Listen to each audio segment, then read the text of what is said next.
Yotsuya is a loser who got bored of his life. However, he is sent to another world where he can level up and clap anyone he wants. Someday, a boy walks alone while everyone else walks in groups. He doesn't talk to anyone on the way to school or in class, while the others chat and laugh. The teacher calls out names and notices Hakozaki Kosoi is absent again. Her friends mention it's the third time in 2 weeks and assume she's sick. Another student interrupts to share Shinomiya's news. The unpopular boy Nakata asked Shindo-san out. She's the popular girl chosen to model for Petite Limon. The boy ignores all the conversations and leaves without speaking to anyone. He isn't hated, he just prefers to be alone. He can smile and feel excited, but only at home with his games, not around people. His name is Yotsuya. He's the only one who hasn't turned in the future. Plans form the school requires. He doesn't care about school at all. His teacher says he's a good runner with potential for a sports school, but Yotsuya just wants to go home and play. The teacher warns him that not being able to make friends will affect him later and gives him 1 extra day to submit the form. After class, Yotsuya notices 2 girls staying behind, Shindo-san and Hakozaki Kosoi. He finds it strange they're together. It's his turn to clean the board and close the room, but when he turns to tell them to leave, they're gone. Suddenly, the board fills with flower drawings and a sketch of 3 people. Yotsuya trembles as he suddenly sees himself falling from the sky into another world. Different land, weather, and scenery, landing in a river or small lake. Before he can react, a multi-armed monster appears and he escapes to the shore. 2 girls appear, Shindo-san, whom he recognizes and likes like everyone else, and Hakozaki Kosoi. Yotsuya stands up, still shaking. Shindo tells him not to panic when someone with half a face appears and that he should listen. A creature with half a face suddenly appears. It introduces itself as the Game Master. Yotsuya is terrified and confused, not knowing where he is or why he's here. The creature tells them they must complete a major task requested by a village within 14 days. Yotsuya doesn't calm down until Shindo kicks him to pay attention. From the card the Game Master shows, the 2 girls have already completed 2 tasks. One of the rules is that each completed task adds a new member to their group, and now Yotsuya has been chosen. For every task they complete, they earn rewards that he can ask the girls about later. Shindo-san is a wind witch. Hakozaki Kosoi is a sword fighter, and the girls hope the new boy will get an important combat role. Instead, the Wheel of Fortune assigns him the role of a peasant. Yotsuya is stunned, and both girls immediately lose hope of completing the mission with a peasant on their team. Witch, fighter, peasant. Yotsuya asks how they entered this world. Shindo explains she was the first. After completing her first mission, she returned to their world, where the Game Master asked her to complete another one. She befriended Hakozaki, and when Hakozaki completed her mission, she was suddenly pulled into the game world and met Shindo again for her second task. Then the game chose Yotsuya, and the girls waited until he was assigned to their class and stayed alone with him, which triggered his arrival. The team gathers to review their abilities, weapons, and the basics of summoning gear. Shindo and Hakozaki explain the recording points. When touched, they show scenes from the past. Yotsuya tries one and sees Hakozaki's first day. She tries to hide the fact that she was terrified at first. Shindo also admits she spent her entire first day in hiding until she accepted the reality of the world and completed her mission. Yotsuya learns that completing the mission will send them home. This should motivate him, but he can only think of the people and classrooms he hates, making him feel trapped again. Ogre-like monsters appear. Yotsuya charges at them, not realizing that his peasant class limits his abilities. His game-issued scythe breaks on the first hit, and the ogre kills him. Technically he dies, but he revives after 30 seconds. He tries to rely on the girls. The low-level wind witch can only send a weak gust mixed with dust, and the fighter panics, throws her sword, and falls shaking. Yotsuya tries to pick up her sword, but the game only allows the assigned user to wield it. A frightened girl with a sword and a brave boy with a broken scythe. An unfair system. Yotsuya realizes it doesn't matter how many times he dies. If weakening the ogre requires being killed repeatedly, he'll do it. His plan works, and he defeats the ogre. He's impressed the girls cleared the first 2 missions, but they tell him not to be. They survived only by hiding. As long as one member stayed alive, the mission was guaranteed. Now the difficulty is higher. If all of them die, they die for real. They finish their first day, build a fire, and camp. Shindo suggests visiting the nearby village the next day.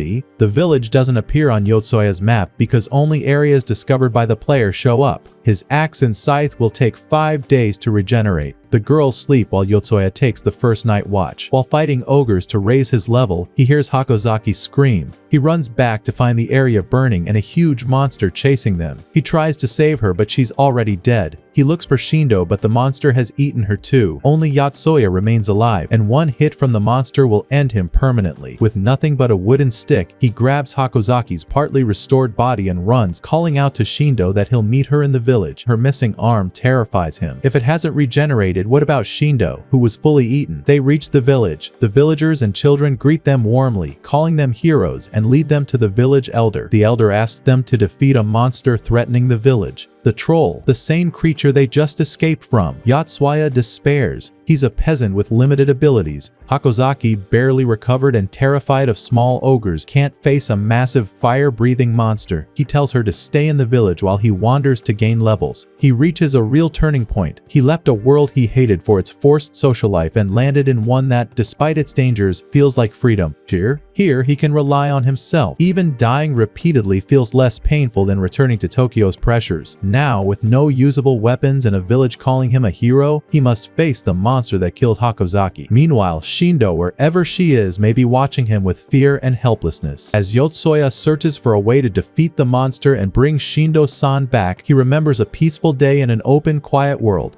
exactly the kind of place he prefers. The team rests by a small stream, chatting like normal students. Shindo asks if he submitted his future plans, then says she wants to join the Faculty of Science and Technology. Hakozaki wants to study pharmacy. Yotsuya is annoyed. He finds those paths boring and unimportant. When night comes, he leaves to level up by killing small ghouls. Anything stronger could eat him at his low rank. On the way, he overhears past conversations. Shindo actually wanted him to join the game, but because he sneezed at the wrong moment, she wasn't able to finish saying which. Yotsuya she meant either him or the soccer player in their class. Either way, he now lives with two girls, and in his mind, one of them will eventually like him. He sees it as a 50% chance Shindo meant him. As he looks for ghouls, he passes a small village near the forest. The quiet scenery reminds him of his childhood in a simple town, playing with friends, exploring nature, and building hideouts before being dragged into a noisy, crowded city. The nostalgia is warm but short-lived. A game notification interrupts him. Hakozaki is dead. She hasn't revived, which means she was eaten. He runs to the village, realizing the elder who assigned him the troll mission is now in danger, and with the team gone, he's the only one left and barely capable. While thinking about what to do, he sees a recording. Hakozaki is practicing with her sword. A village child asks about it, and she explains that in the real world she's sick, something she never wanted, and feels guilty for burdening her parents with medical costs. She can't move freely because of her illness. In the game, where her sickness doesn't matter, she enjoys being able to act normally. She wasn't a coward, she simply wasn't used to physical activity. Here, her courage showed, and she tried her best until she was eaten. Her final words were her calling out for Yotsuya. He swears he won't let her die now or in the past. A memory flashes, him protecting childhood friends from a monster while playing in the forest. Determined, he continues forward until he faces an ogre. If he kills it, his rank will rise. At the last moment, he points his wooden stick and kills it, freezing time and receiving a notification. His power increases, and he's allowed to change his role. He appears before the game master and hopes for a role with a real weapon. Instead, he becomes a cook. A cook doesn't get a sword, but does get a knife, and the unique skill to know the internal structure of monsters. Hakozaki and Shindo emerge from inside the troll with the blood pouring out of the wound he made, reviving in time. They thank him for saving them, and notice his outfit has changed to a cook's uniform. The team gathers to plan. Yotsuya explains how to dodge the troll's attacks and shows them its weak points. The plan is to avoid its jumps until it tires, then attack. It doesn't work. They die less often but still keep dying.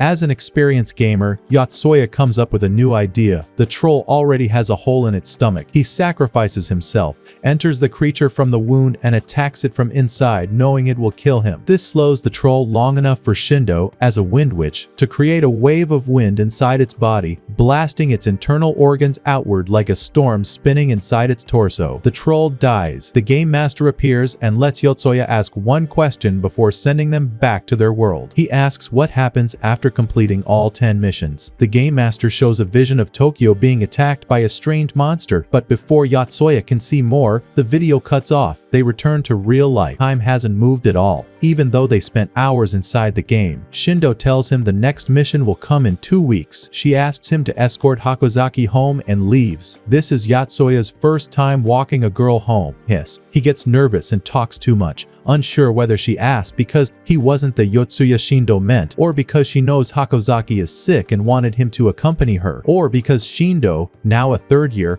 realizes the next mission is her last and wants the others to bond. He's overwhelmed thinking about their future after 10 missions and the vision of Tokyo's destruction if they fail. The weight of what awaits them grows heavier, and Yotsuya is left with more questions about their fate and the fate of the city he hates so much. The team begins their first mission together. While walking, they find a recording point showing footage from a mission Yotsuya wasn't part of yet. The clip makes him hope he was the Yotsuya Shindo meant earlier. Shindo quickly tries to distract them, embarrassed by what the footage reveals in front of her classmates. Shindo checks on Hakozaki and asks what happened the day she walked home with Yotsuya. Hakozaki tells her about the strange things he said. Shindo laughs and asks one of her friends about the Yotsuya she knew in elementary school, even though he only joined in 6th grade. Her friend wonders why Shindo is curious about that loner, but Shindo says she just wanted to check on him, since she hardly talked to him before. Yotsuya isn't a runner for nothing. He really runs every night. He hates the city and every crowded corner he passes. His feet ache from the hard cement. He'd rather be running in the mountains. The game master appears to give him his next real-world mission. Approach a girl. For an introverted boy whose first attempt at talking to a girl went poorly even after saving her life, this is torture. Now he must win over a girl who doesn't even know him. The mission leads him to a school he's unfamiliar with, and then to the 2nd floor where he learns the target is currently inside the girl's bathroom, making the situation even worse. He enters and sees 4 girls, clearly bullying one of them. Yotsuya asks which girl he's supposed to approach, and the game master confirms it's the bullied one. Yotsuya, who normally wouldn't interfere, starts thinking like a gamer. His solution is simple: destroy all their phones, which were stuck to the floor recording an indecent video. After smashing their devices, he feels like he's won the bullied girl's heart, his first girlfriend in his mind. He walks the girl afterward. She, like him, prefers solitude and is nervous around him. When he asks why the bullying happened, she explains she once said something on a live stream that she shouldn't have, hinting she wanted to break up a friendship. Even without naming names, her words triggered revenge. She starts crying. Before Tokitati Yoka leaves, she tells him about an app where guys present themselves in ways that attract girls and suggests he do the same. Then she runs off, leaving Yotsuya feeling like he wasted his time on someone worse than the otaku girls he dislikes. Suddenly, Yotsuya, Shindo, and Hakozaki are pulled back into the game. The new mission has already begun, and Tokitati is now their 4th member. The game master assigns Tokitati her role, a heat mage. He explains the rules. Mage weapons are made of amber. Each carries a specific magical charge. Spells consume mana based on their strength, and each item has its own mana counter. Difficulty has increased. Respawn time is now 40 seconds instead of 30. The mission is to traverse 5% of the map and deliver an unknown package to Radodobo within 40 days. They start and consider splitting up to cover more ground, since only 5% of the map is unlocked. Shindo chooses to stay with Tokitati until she adapts. As they walk, Tokitati admits she tried to reconcile with the girls who bullied her. She hates bullying and refuses to let it slide, even if it ruins her friendships. She says those girls were never real friends,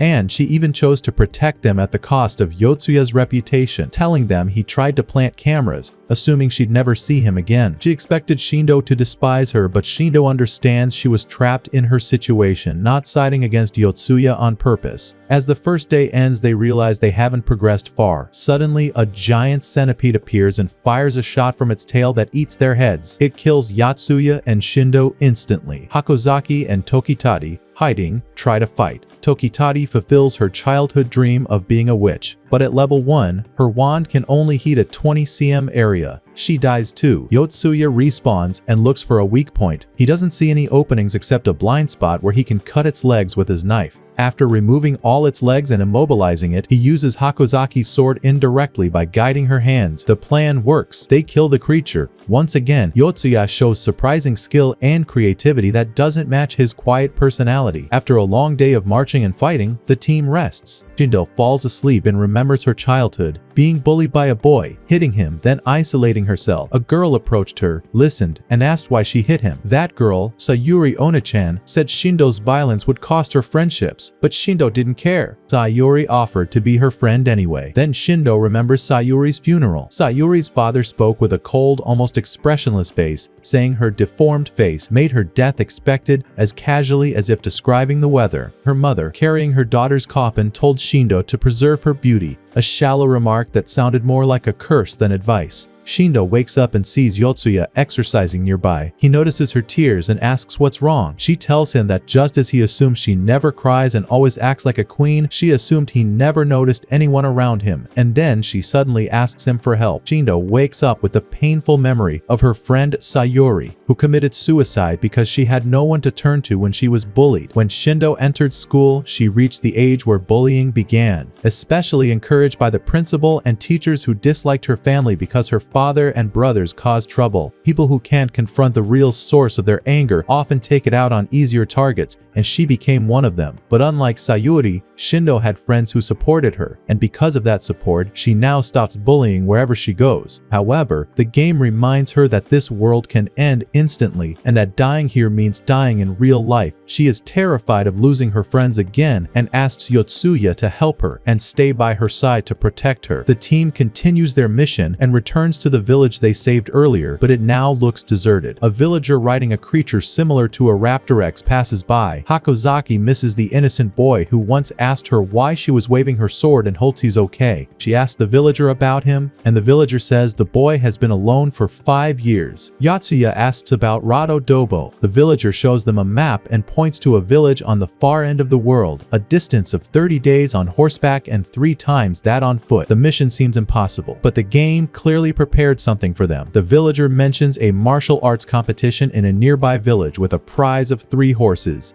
Yotsuya realizes the main goal is not reaching Rado Dobo immediately, but winning the competition. They still have time to level up by hunting small ogres. Something moves in the bushes. A group of bandits spots them. Yotsuya wounds one of them in self-defense, but the game deducts an experience point because harming humans is considered a penalty. They gain nothing by fighting them, so they run. The bandits retreat but manage to kidnap Shindo. Hakozaki and Tokitati want to rescue her immediately, but Yotsuya knows the mission timer won't stop. If they waste time saving her now, they might survive in the game but die in the real world when the mission fails. Completing the mission on time is the only way to protect her in real life. The girls dislike his reasoning, so he suggests splitting up. They rescue Shindo, and he goes alone to the competition. Yotsuya travels alone as he prefers. As he predicted, the girls are kidnapped as soon as they reach the village.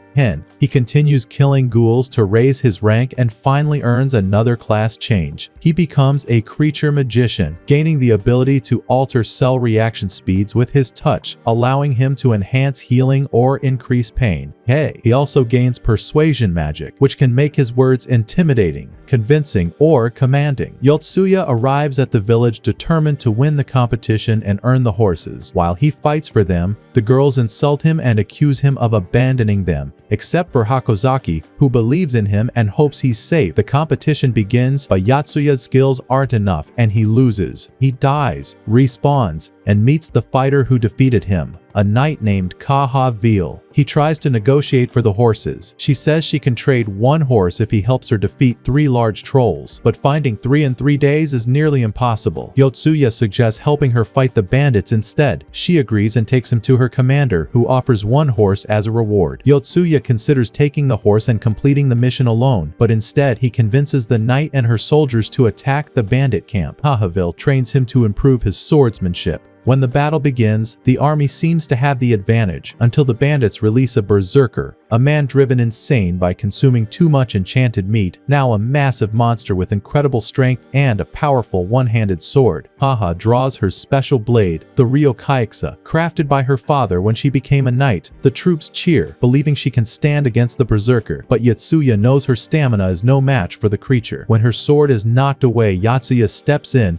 and blocks the blow with his knife. He uses his persuasion magic to distract the monster by convincing him someone is behind him, but his attack does no damage. The monster kills him instantly. Kaha regains her strength and uses the ryokaiksa to cut the berserker in half. Yotsuya revives and they defeat the rest of the bandits with his help. He avoided losing experience points by not attacking humans directly and successfully used both his persuasion magic and strategy to turn the battle. He enters the dungeon and finds his teammates. The good news is that he saved them. The bad news is they have only one horse, and a wagon pulled by one horse can carry at most 2 people. Kahavville offers to escort them to Rado Dobo with a few of her guards if they give her the horse upon arrival. After a ceremony honoring them, they ride together in the carriage, heading toward their next objective, and the knight offers to help improve their swordsmanship along the way. While they are traveling, Hakozaki falls asleep and sinks into sadness about herself and her illness, the same illness that always kept her from playing with her classmates. Even so, she worked hard in class to chase her dream of entering the College of Pharmacy and inventing a cure for the disease that affects both her and her mother, despite the high costs of that university. Her dream keeps her going. In the game, however, she feels torn.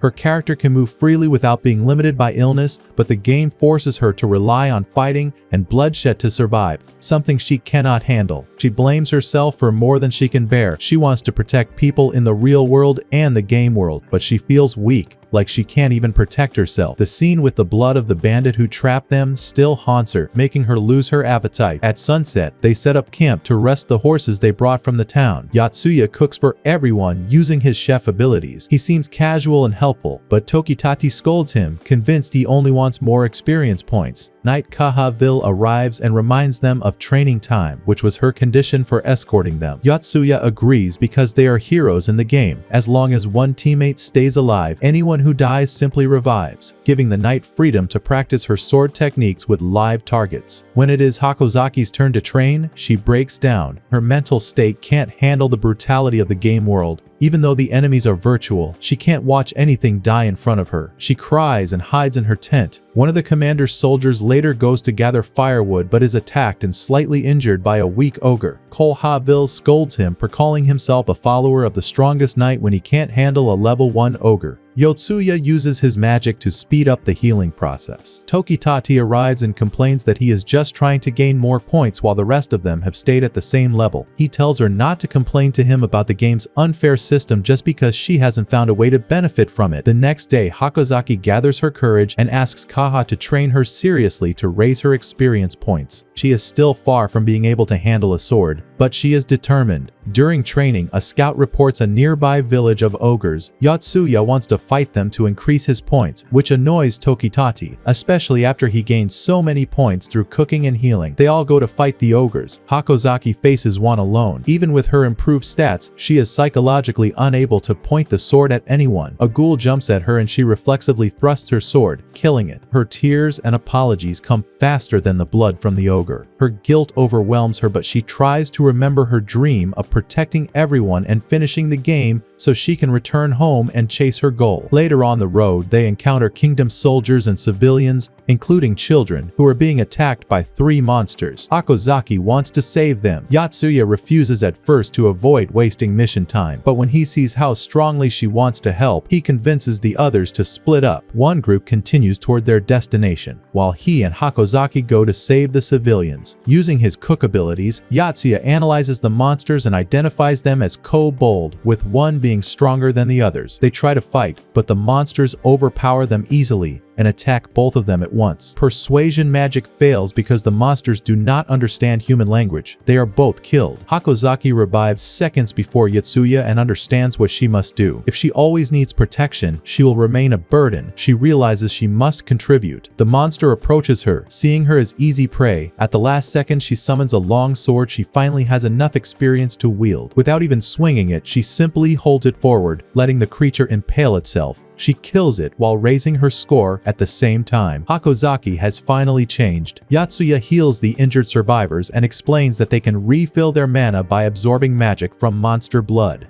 He learned this when Kaha mentioned the berserker grew powerful by eating enchanted meat, so he experimented with drawing magic from blood without losing control. The idea worked. After the rescued group thanks them, Yotsuya asks where they are going. One soldier explains that they are from the kingdom of Duke and are transporting the civilians to Rado Dobo by order of the king to be executed for practicing a forbidden religion. During the conversation, he mentions something important. The home of those who follow that religion is Rado Dobo. Yotsuya is unsure what to do. Are these children the baggage they must deliver for the mission? Should they protect them? Will saving them break the mission or fulfill it? And does letting humans die count as harming them in the game system? The team faces a moral dilemma. They wonder if the mission allows them to sacrifice innocent children. They don't know if the game will punish them or reward them for choosing compassion. Hakozaki looks at the children with determination, having overcome her fear of fighting. To her, this situation feels like a true test of her growth. Yotsuya tries to balance completing the mission with the human instinct to protect innocent lives. Kahavville asks a soldier who appears to be an infantryman and knight whether he is willing to execute the prisoners outside his own territory, since Rado Dobo is not part of the Duke Kingdom ruled by Kamilto-san. The soldier, who is the leader of that division, is annoyed by how the knight addresses him. He asks for her identity, and she tells him she is a knight from Courtenille. She explains that her country may be smaller than Duke, but at least its strongest officers were not easily killed by kobold. She looks down on a kingdom that knows nothing except war. Tension rises, and a fight is about to break out, but Shindo steps in to calm them. Yotsuya asks the team to gather and talk. He tells them their main mission is to deliver something to Rado Dobo, and that something,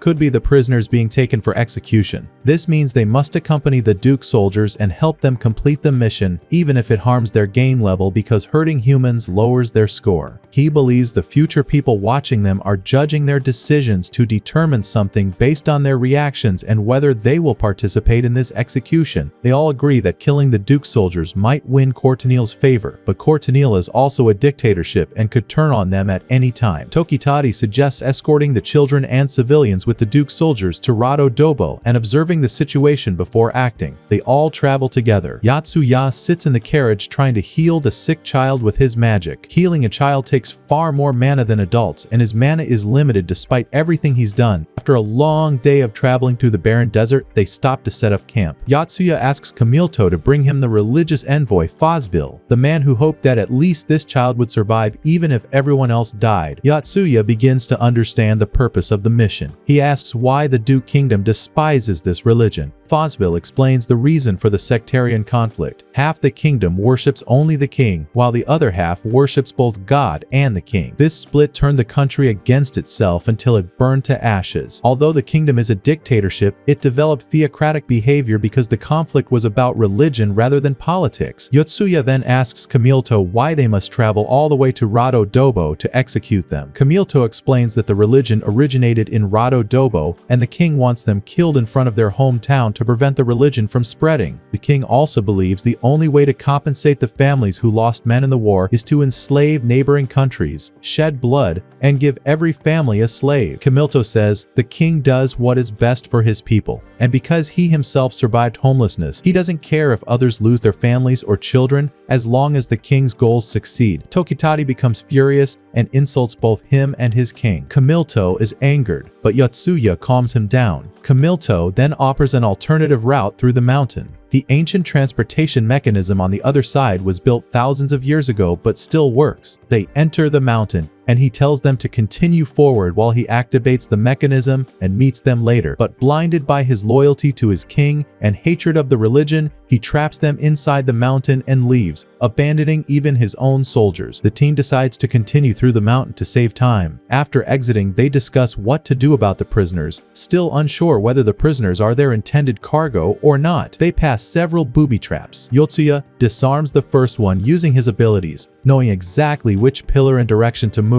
At the second trap, he fails and falls into total darkness inside a stone room. Shindo, believing he may not return in time to complete the mission, hears his voice telling them to continue ahead. He will catch up. He uses his knife to carve footholds in the wall and climbs back up. The girls begin to regret not valuing him like Hakozaki does, but they continue forward anyway. Using Hakozaki's math skills and analyzing the barrier that eliminated Yotsuya, they successfully navigate through it and open the next door. Inside, they see gargoyle, a man-made creature preserved through a vacuum mummification method. This method allows the creature to move again even after 1,000 years by re-injecting fluid into its body when needed. Yotsuya begins alone, exhausted and nearly hopeless, hearing a faint voice in his mind telling him to give up. But the thought of catching up with his team pushes him forward. He forces himself to carve footholds into the solid wall with his knife. Every failed attempt and painful fall only strengthens his determination. His body becomes covered with bruises and cuts, and he is nearly paralyzed from fatigue, yet his eyes hold a focused determination. Eventually, he manages to place one foot on a tiny ledge, then another, slowly climbing higher. The ascent is slow and painful, but every step is a victory. When he finally climbs out, he looks like someone who returned from death, but his expression shows a new, hardened strength. The repeated falls sharpened him rather than breaking him, and he now carries a powerful, intimidating energy that comes from surviving despair. He walks through the dark hallways, stepping over the bodies of Duke soldiers who once traveled with him. He silently acknowledges them and moves forward until he reaches a checkpoint. Realizing that his team feels the same way he does, they all want to defeat Camilto and make him pay. Meanwhile, the girls face the gargoyle without Yotsuya. Kahavville, their strongest fighter, confronts the monster alone. Their goal is to retrieve the key hanging on its arm, and the others stand behind her. But the creature pierces her with a fatal strike, and Kaha falls into the water surrounding the arena. Shindo is now alone against the monster and is about to be stabbed. She steps back in fear and unknowingly kills a dying bat under her foot, granting her just enough experience to raise her level. Time stops, and the game master appears to spin the roll wheel. Shindo changes from witch to sword fighter, now at level 10, while still keeping her witch abilities. When time resumes, she attacks the gargoyle, but its skin is too thick and her strike barely leaves a mark. The monster retaliates and injures her arm. She remembers Kaha's training about striking vital points, especially near the heart. She leaps at the monster, but it is faster and cuts off the arm holding her sword. Even so, she refuses to stop. She climbs onto its back, grabs her severed arm and the sword, and drives the blade into its heart, killing it. Far below in the darkness, Yotsuya runs toward them. The distance is long,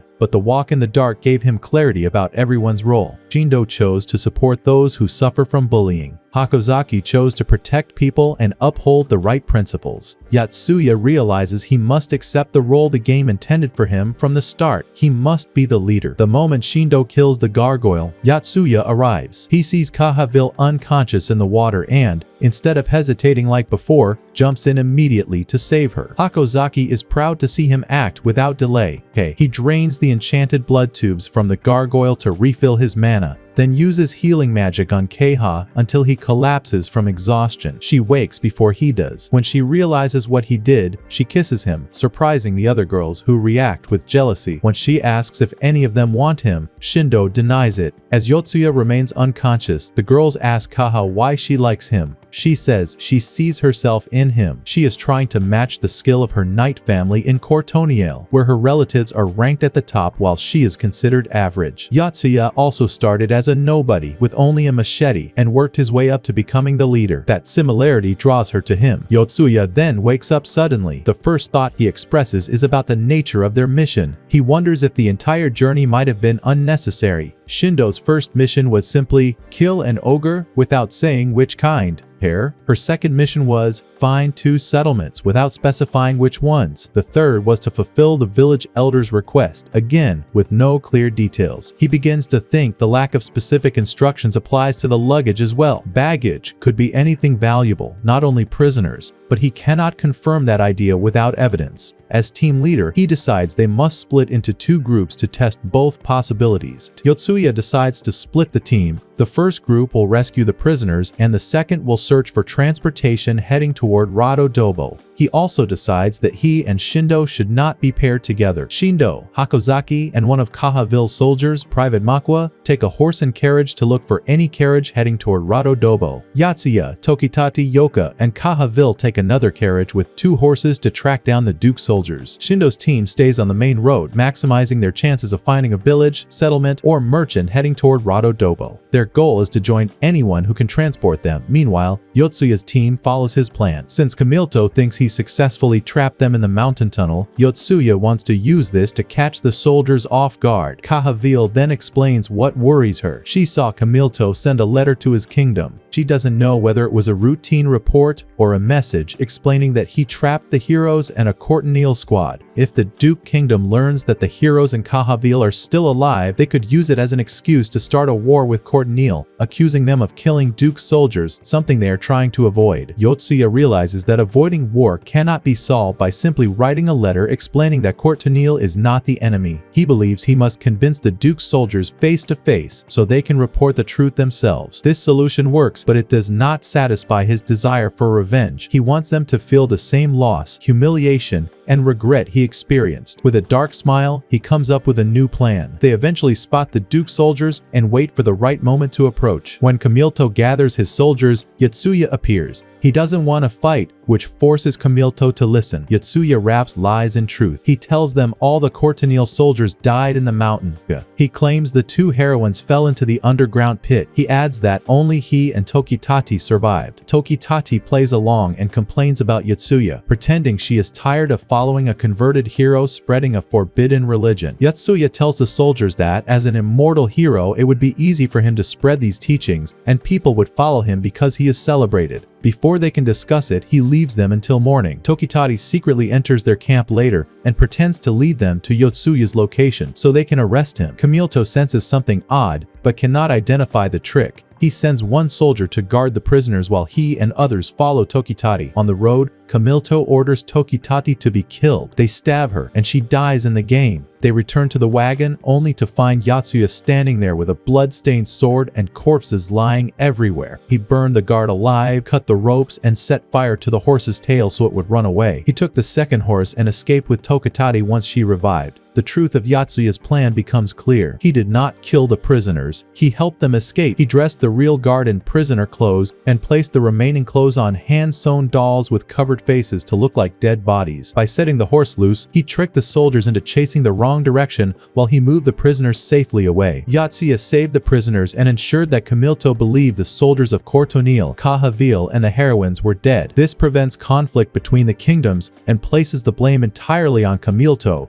who may now face execution for his actions. It is a complete victory for Yotsuya's plan. After escaping Camilto's reach, Yotsuya and Tokitati check on the prisoners and the child who regained consciousness. The child thanks them, and they continue their journey. Tokitati, suspicious of Yotsuya's dark side, asks him whether he realizes he gives people the impression that he could be a trustworthy friend or a terrifying enemy. She asks whether he would really burn a human alive from a humanitarian point of view. He answers from the perspective of a player trying to win. He was afraid of losing points for harming a human, but he still did what was necessary to protect his real-life team and avenge the deaths of his friends. After Yotsuya's plan succeeds, Camilto breaks down. He realizes he failed his king and his mission. He writes a report explaining everything, knowing it will send him to a court-martial for causing such a large failure. He hears a voice telling him he is about to be executed, but the voice is not in his head. It is Kahavville behind him. She came to shame him for everything he did before giving him a humiliating death. She kills the guard beside him and tells Camilto to draw his sword so he can die as a soldier. Before delivering the final blow, she tells him the prisoners are alive and the one who died in the fire was his own follower. His spirit collapses completely. His last words are that he only wanted to bring peace to the world because his king planted that idea in his mind. Kahavville then cuts his throat with Recap-kun to avenge her friends. In the Duke Kingdom, the king sits before a loyal follower kneeling on the ground. They discuss how foolish Camilto was. He should have returned as soon as he felt hostility from the heroes in his first report. The second report, created because of Yotsuya's deception, convinces the king that his kingdom is now in danger. He fears the heroes may become hostile toward the Duke Kingdom. He orders his demonic-looking subordinate, marked with a tattoo on his forehead, to find a way to eliminate the heroes before they threaten his land. Yotsuya meets with his team. He tells them that even now he is unsure whether his plan will work. Tokitati reminds him they still have a destination and luggage to deliver. Yotsuya admits he still does not know what the luggage is. He proposes trying 3 possibilities. Meanwhile, the second team, Shindo, Hakozaki, Makwa, and another Courtenay soldier, continue searching for merchants, settlers, or anyone traveling toward Radodobo. They find nothing. Hakozaki then suggests they think differently. Instead of looking for travelers, they should search for a delivery company, since a world like this would logically have one. They continue and finally encounter a carriage belonging to a delivery company going to Rado Dobo. They ask to accompany it. The guard refuses and points his sword at Shindo. She easily snatches his sword away and sarcastically asks why he reacted so aggressively. His attitude immediately changes, and he becomes proud to be escorted by heroes. Shindo mocks how simple the solution turned out to be, and they continue on their way. Meanwhile, Yotsuya's group prepares to move toward Rado Dobo with the prisoners, the rescued child, and 3 crates containing items that might be the mission's luggage. Tokitati is uneasy about the crates and is also concerned about the child's presence, since it reminds her of strange scenarios from the game she plays. She is absorbed in game logic and keeps interpreting everything through that lens, including Yotsuya and Kahavville's interactions. She tries to treat their relationship like a romance simulation game, pushing them together, creating situations to raise affection points, and even suggesting training activities for them. Eventually, she realizes she misunderstood. Kahavville only wanted to thank Yotsuya for helping her avenge her friend, not confess feelings for him. Tokitati becomes embarrassed for imagining things that were never there. The team rests for the night. The next day, both teams regroup and examine the 3 possible luggage items they might need to deliver to complete the mission. The first possibility is the prisoners. They deliver them safely to a church for protection, but these are not the luggage. The second possibility is the Duke soldiers' weapons, clothes, and belongings, as well as the goods delivered by Hakozaki's group. These could be considered cargo, but these are not the luggage either. They inform the Rado Dobo soldiers that these items prove the Duke Kingdom committed atrocities against the new religion and warn them to be cautious. They also suggest bringing witnesses from the church. Only one item remains: the heads. They realize this might be the actual luggage, or perhaps the game master will decide whether their interpretation is correct. Now that both teams are reunited, they must complete the second part of the mission to discover a section of the map themselves. To cover more ground, they decide to split up once again. As Yotsuya makes his way through the mountains after the team splits up to finish the second part of the mission, he thinks about everything they have achieved so far while looking at a breathtaking view of the ocean from the mountain peak during a clear sunset.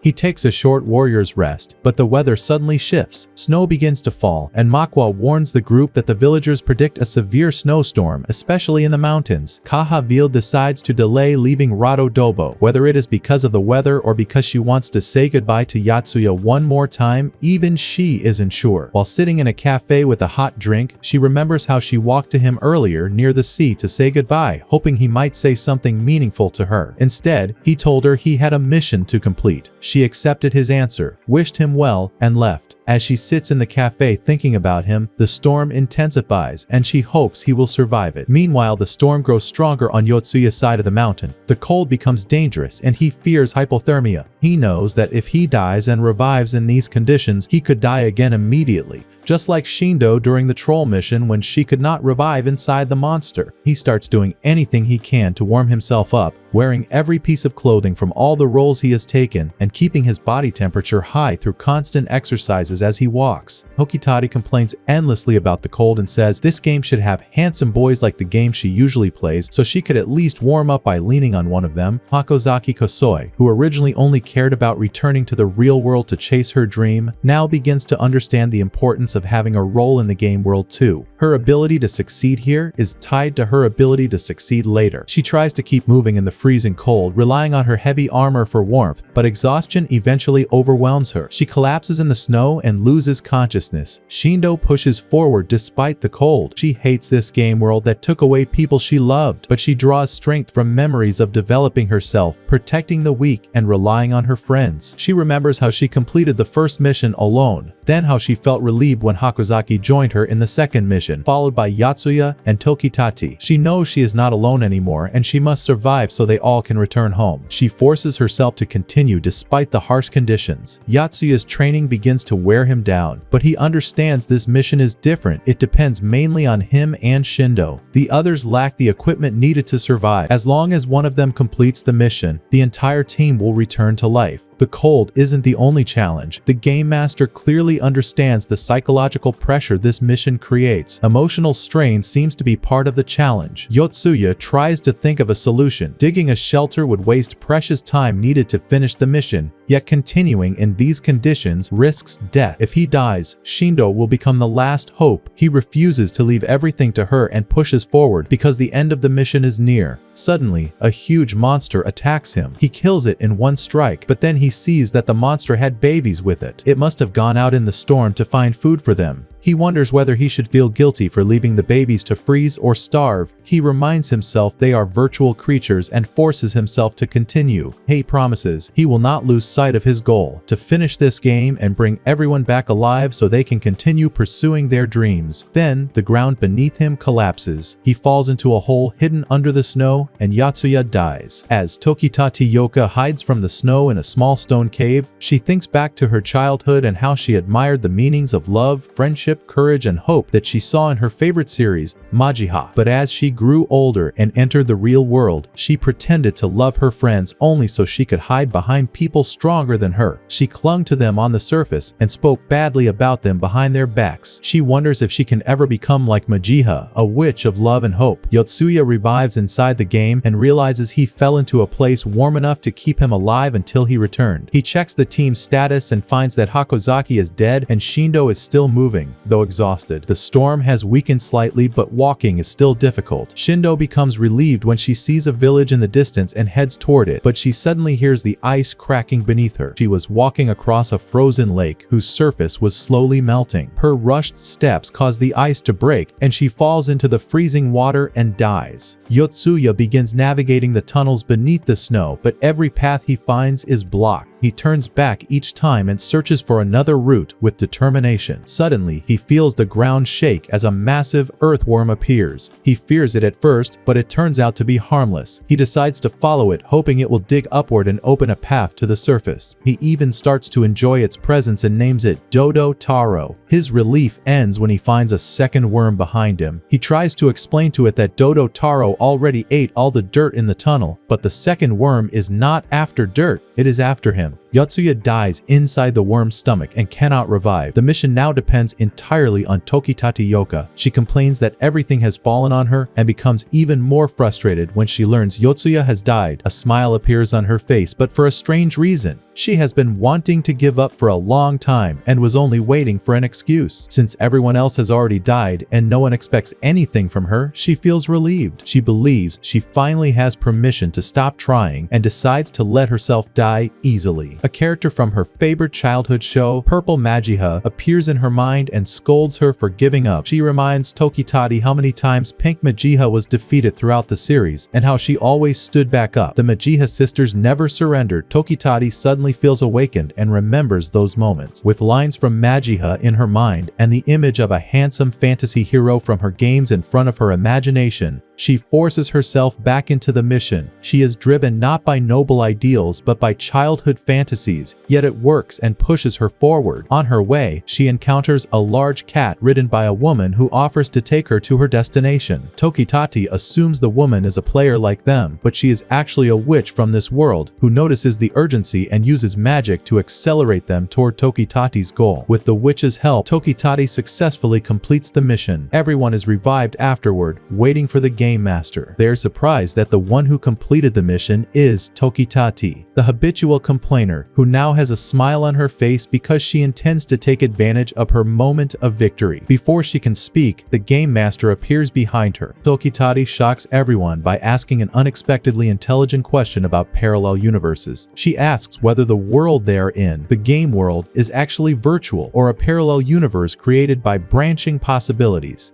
She explains, if someone has two choices, version A in one universe might choose one path while version B in another universe chooses the opposite. Each decision creates new branches and new universes, leading to infinite outcomes. She asks, what happens if version B dies in one universe but survives in another? Or if a choice made by a parent decades earlier creates a universe where their child no longer exists? The game master answers. He explains that they are able to observe parallel universes and travel between them, but only those that share the same wavelength, meaning they must branch from the same origin point. If moment A branches into B and C, and each of those branches into more possibilities, their technology can observe and travel among them as long as they originate from the same source moment. He reveals that the world they are currently in branched away 4.6 billion years ago, forming a version of Earth where an intelligent species similar to humans evolved independently. The strange monsters and creatures they encounter are simply the result of different evolutionary decisions over billions of years. This world is not virtual. It is a real planet that exists in the same position as Earth, but in a parallel universe. He explains that they, the players, are the only virtual beings in this world. Everyone else in that universe is real. That explains why the team can revive after death. The inhabitants cannot. The entire group is shocked. They had believed they were fighting virtual enemies in a highly realistic simulation, but now they understand they have been killing real beings with real emotions. Yotsuya stands in silence, overwhelmed by guilt. He thinks about the cries for help he ignored while rushing to complete objectives. His opponents were not NPCs, but real living entities with hopes, fears, and dreams. His victory feels hollow and unbearable. His hands tremble as every memory of his actions returns to him with their full weight. Even after returning to the real world, a heavy shock lingers among them. The Game Master's final revelation keeps echoing in their minds. The world they fought in was not made of code. It was a real parallel reality, a separate version of history that branched from theirs long ago. Yotsuya, the one behind most of their plans, sits alone in his room. His expression is full of regret, his heart still racing. He lifts his head slowly, eyes heavy with sorrow, whispering to himself about the weight of what he has done. Everything they thought they understood about the game in reality has been overturned. He is no longer just a player. He is someone whose actions carried real consequences for living beings in another universe. At school, during a basketball game, Yotsuya displays unexpected skill. Though he usually prefers solitude and only runs alone, he plays with a level of professionalism that surprises everyone. People who have known him for years recall how he almost never talked to anyone. But now he scores a goal, drops the ball, and leaves the court and the entire school without saying a word. Shindo and Hakozaki are shown playing volleyball. Their fitness has improved because of their missions in the game, though Hakozaki's illness still limits her movements. She is far stronger than before. They talk while watching Yotsuya's strange behavior. They understand why he acts this way. The burden he carries must be crushing. On his way home, Yotsuya receives a message from the Game Master asking how he feels about becoming an assassin. He ignores it and continues home, only to find a young girl sitting in his room. He asks whether she is the Game Master or another being from the future. The girl responds with a line only the Game Master would say. He has no right to ask questions unless the team wins the game. Only the last player to join the team is allowed to ask questions at that moment. She asks how he feels after killing a real human. Yotsuya explains that half of him believes they deserved it. They were going to murder innocent believers of another religion, mutilate them, deceive the heroes, and try to kill them. In his mind, that made them evil. The other half regrets killing them because he knows they believed they were doing the right thing. The girl presses him again, saying he still hasn't given a real answer. He finally admits that if he had known they were real people, he would not have killed them, and he regrets it. She asks if he wants to add anything. He says no. She stands and tells him it is time to learn about the next person who will be added to the game. We see a man wearing a gold chain and 3 theatrical masks preparing for something. Yotsuya enters a restaurant wearing a hat the girl gave him. He sits across from a man in a black suit and sunglasses. The girl explains that the man is a drug dealer who is about to be killed by someone she wants Yotsuya to approach and bring into the game. She explains that the killers were tricked into thinking they would never get caught. He begins describing the new player, Tori, 19 years old, accompanied by his younger brother Shugi, 14, who joins him in crime. At the moment the restaurant door opens and 3 people walk in, Yotsuya doesn't know which one is Tori. Kill it. As they move in to kill the drug dealer, Yotsuya steps in and tries to talk them out of it. But they are gangsters, not students, and they attack him. They do not realize they are fighting the team leader with high levels of combat experience. Yotsuya defeats them all with ease. He gets angry because they refuse to listen and calls them idiots for letting themselves be tricked into doing the killing. One of them tries again to kill the drug dealer. Yotsuya stops him. The kid asks why he is protecting a drug dealer. Yotsuya replies that it doesn't matter who the man is, he will not allow murder. Their gang leader enters with a gun and points it at Yotsuya. The girl takes out a glove and asks Yotsuya if he wants it. It is a magic glove that grants persuasion magic like in the game. He immediately takes it and uses persuasion to stop the gang leader from shooting. He punches him and sends him to the ground. As Yotsuya turns around, the gang leader tries to shoot him in the back. Tori stops him, knocks the gun away, and tells him he will never work for him again because he was defeated by a child. He kicks the leader in the face and leaves with his brother. Later, under the night sky, Yotsuya stands with the girl, either a child or the game master. She tells him he prevented a murder and asks how he feels about the idea of killing. He admits he doesn't know, but he now understands what he must do. She assumes he means he has learned the value of human life, but Yotsuya answers in terms of the game. He believes that arresting the two brothers would hurt his chances of completing the next mission. When he saved Tokitati earlier, it wasn't out of protection, it was to keep her from having her photos leaked and losing her will to return, which would affect his chances of winning. She gives him another chance to say something meaningful about the value of life. Instead, he says some people deserve to die, such as the blonde boy who came to commit murder. To Yotsuya, he is a worthless person who deserves death. The girl shows clear disappointment. After everything he has been through, he still thinks he can judge the value of others, acting like an anonymous internet user passing judgment on everyone. Yotsuya responds that he knows he is paranoid and full of delusions. He knows he might be wrong, but he still believes he is always right and everyone else is wrong. A part of him understands this belief is evidence of his paranoia, but he doesn't care. As they stand together in the darkness, his final words about the value of humans hang in the cold air. The girl looks at him with a mixture of despair and anticipation, as if watching a dark seed take root in his soul. Yotsuya is now a boy burdened with the responsibility of saving two worlds. We leave the city center and move into a poor neighborhood. Walking through alleyways covered in graffiti, we see Tori and his younger brother Shugi living alone with their mother. She has just returned from work, exhausted, asking for water and longing to hug her two sons before drinking. Everything she does is for them. Later that night, the mob boss we saw earlier arrives with the two boys. He pushes their mother to the ground and dominates the area, telling her that what she paid him doesn't even cover the interest. Tori tries to stand and defend her, but Shugi holds him tightly from behind and cries. The gang boss notices the anger in Tori's eyes and realizes he can use him. He offers the boys a task that will reduce their mother's debt. Refusal isn't an option. The boys go to the restaurant to carry out the job, only to find Yotsuya waiting and stopping them, just as shown at the end of the previous season. We cut to Yotsuya's school near the end of the day. As usual, Yotsuya, who prefers solitude, walks home alone. His teammates, who would have never acknowledged each other without the game, say goodbye and return to their own lives. Yotsuya goes home to play the game he loves. Shindo shows her friends her photo in Petty Lemon magazine and receives compliments. Hakozaki returns home quietly, resembling someone who never leaves the darkness.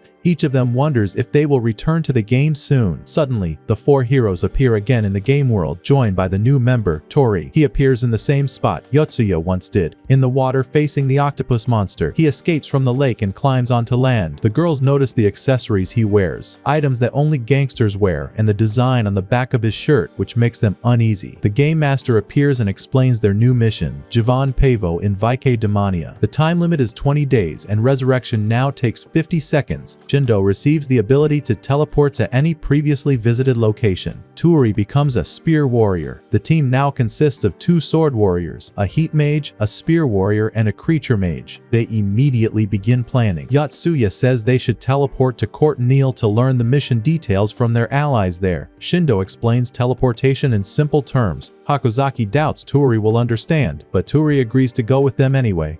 However, he refuses to teleport until Yotsuya proves his power. Yotsuya demonstrates how he used persuasion magic to stop the gang leader from shooting him. When Tori runs toward him, Yotsuya uses persuasion magic to force him onto his knees. A childish fight breaks out between them, but Tori wins, and they proceed with teleportation. Yotsuya suggests seeking out the rider who helped them previously, Kahavville. She may know something about the mission. When they find her, they learn that 15 years have passed in this world since she last saw them. Two children stand beside her. The team is stunned. The strong knight who once once loved battle has now lost her right hand in a war between Courtenille and the Duke Kingdom. After becoming a mother, she discovered that caring for children is harder than any battle, so she retired and devoted herself to raising them. The team respects her choice. Tori introduces himself and explains he has experience with caregiving because he helped his mother give birth to Shugi. He tells them his father was never in his life, and a debt collector tried to force him and his brother into murder to repay their mother's debt, something Yotsuya stopped. He turns to Yotsuya and thanks him deeply, even though earlier he kicked him in retaliation for striking Shugi at the restaurant. Inside, he is grateful that Yotsuya prevented them from shedding blood. The debt collector was arrested and the debt was removed from their mother's shoulders. That night, the team sleeps at Kahavville's home. She asks Yotsuya to accompany her to watch the sunrise from a place she once wished they could visit together. Their farewell in the past was rushed, but she never stopped thinking of him. Now he stands beside her on the castle wall, both of them watching the sunrise. Yotsuya apologizes for being the reason her friend Bimsberg died. She holds his hand and tells him that without the memories she shared with him, she would not have survived the pain of that world. They were young then and very similar, but the difference in time between parallel worlds separated them. She asks if the girls told him what happened when he fainted after using too much magic to heal her. He doesn't know what she means. She explains by repeating what she did. She hugs him tightly and kisses him through tears. She loved him, but she admits it cannot work now. Yotsuya's expression stays unchanged. The girls secretly watch and, thinking it will entertain them, witness this emotional scene. It breaks their hearts. They quietly leave. On their way back, they meet a man named Thickus, who thanks the heroes for saving them from the troll. Hakozaki tears up with joy when she sees the boy she once protected and died for is alive, confirming her belief that her actions mattered. The heroes board a ship headed for Jivan. They are surprised when the captain tells them they are traveling to the island to work as mercenaries. Before he can explain further, they arrive. Two girls wave to them from the island dock. They introduce themselves as Yana and Oyo, ritual dancers of Demania. They welcome the mercenaries. This is the first time the heroes are called mercenaries rather than heroes. Yotsuya asks the meaning of Demania. The girls are annoyed that he doesn't know it is the harvest festival. When he asks about Jivan Pavo, they become even more annoyed. They eventually calm down and lead the heroes to a herd of cow-like creatures. These creatures are the Jivan Pavo. The villagers must offer one Jivan Pavo as a sacrifice for the Demania harvest festival, but they cannot hold the festival this year because of the ogres. The girls point toward the Kahavville fortress. It was built by their ancestors as an impenetrable stronghold, but ogres and their queen took it over. Before the ogres killed the villagers surrendered. That did not stop the ogres. They do not fight for domination. They fight to devour humans. The villagers now raise the Jivan Pavo as food for the ogres in exchange for their own safety. But the ogres reproduce faster than the Jivan Pavo, meaning that soon there will not be enough beasts to satisfy them. When that day comes, the ogres will return to devour the villagers. This makes the mission more complicated. The heroes must protect the village itself for the mission to succeed. After hearing all this, the traitor spy behind them runs off to inform the ogre queen that the villagers have hired mercenaries to destroy them. After the team learns their mission, they join the mercenaries to prepare. Some of the mercenaries carry swords, while others look like amateurs who only came when they heard about the reward. A man named Cantelli arrives carrying a sword large enough to show he is a commando fighter. He tells them he has fought ogres many times. The secret to an ogre's strength is its powerful grip. One punch from their long arms can kill. Yotsuya is eager to start training, but Cantil tells him that with his cooking tools he is not qualified. Only Tori, the spear warrior, and Shindo, the sword fighter, meet the requirements. The others don't have enough experience points even to use a bow. Tokitati is relieved because she didn't want to fight. Hakozaki is upset that she can't help. Yotsuya runs off to raise his rank so he can participate. When he searches for monsters, Oyo and Yana tell him there are no monsters on the island besides the ogres. Their ancestors wiped out everything else. He has no way to fight, so he must either cook or work as a farmer. He chooses farming, remembering that his grandparents were farmers in the real world. As he gathers crops, he notices the fruits are not growing properly. He realizes it's because the soil lacks fertilizer. The girls explain that there are few pavo left, so their dung is scarce. Feeding the ogres also affects crop production. The volcanic soil is poor in organic matter, and algae or shells cannot be used because when mixed with pavo dung, microbes cause mold that kills plants faster. While talking, Yotsuya notices an unusual closeness between Oyo Oyo and Yana. They explain that they must remain virgins because they are the last Vaki Demania dancers left. The ogres ate all the other girls in the country, so there is no one to replace them, which forced them into their current relationship. Yotsuya continues improving his farming using magic. He mixes shells and algae with pabo dung, then uses his creature magic to accelerate decomposition and increase the microbes outside the soil so they produce usable fertilizer. His farming succeeds. Meanwhile, the qualified fighters train with the mercenaries. Hakozaki tries to help by preparing food and tending to the trainees. The mercenaries also train peasants, because if they lose the battle, no one will remain to defend the villagers. One villager complains that mercenaries should handle the fighting alone, but Kentil explains that training them is essential. If the island falls, everyone dies. The peasants are lazy at first, but after realizing the alternative is remaining slaves until they are eaten, they reluctantly continue. During a training session, an ogre suddenly appears from the mountain. The heroes and mercenaries attack, but Shindo cannot land a single hit. The ogre's fingers are like iron clubs. Kentile and his strongest fighters work together to bring it down. Its strength shocks everyone and shows how hard the fight will be against 14 of them. They question why the ogre appeared then, and tension rises. Some suspect a spy among them, someone informing the ogres about the mercenaries. Oyo and Yana urge everyone to calm down and stay united. Amid the shouting, Thanzamir arrives, strikes the ground with his sword, and demands silence. He gives a speech. The villagers' ancestors came 900 years ago and built paradise from barren land. Paradise doesn't appear on its own. Either someone gives it to you or you build it yourself.